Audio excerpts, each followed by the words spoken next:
রাজ হচ্ছে আজকে স্কুল থেকে আসার সময় গাছ নিয়ে এসেছে, তাই না রাজ? মাশাআল্লাহ, আমার ছেলেরও গাছ পছন্দ আজকে বুঝলাম।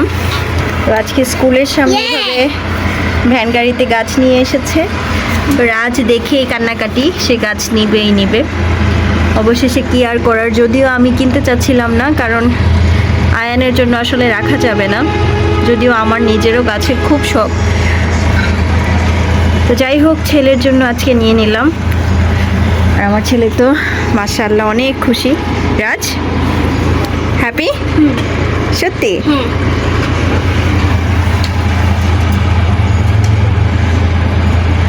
আর এদিকে তো ছোট সাহেব হচ্ছে গাছ আনতে না আনতেই ফুল ছিঁড়ে ফেলেছে, দেখতেই পাচ্ছেন। এটা নিয়ে রাজের খুব মন খারাপ ছিল কিছুক্ষণ। তো দুই ভাই একটু মারামারিও হয়ে গিয়েছে এই ফুল নিয়ে। এই হচ্ছে অবস্থা। কি মুখে দিয়েছো দেখি? তো এই হচ্ছে অবস্থা। এদিকে রাজের মন খারাপ।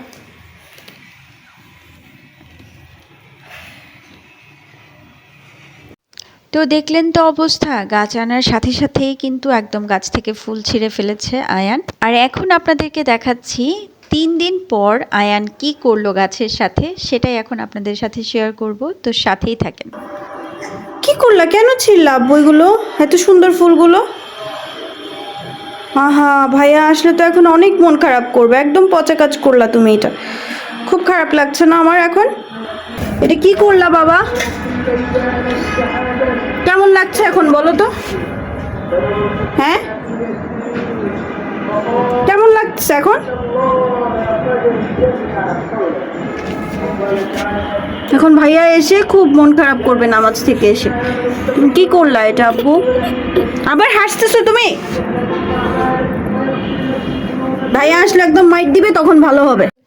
তো এই হচ্ছে ফুল গাছের 3 দিন পরের অবস্থা।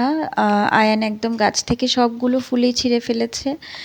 তো রাজেরও খুব মন খারাপ হয়েছে, সাথে সাথে আমার তো খুব খারাপ লাগছিলই। তো যাই হোক, এই হচ্ছে আমার বড় ছেলের খুব শখ করে আনা গাছের অবস্থা। তো যাই হোক, সবাই ভালো থাকবেন, আমাদের জন্য দোয়া করবেন। আল্লাহ হাফেজ।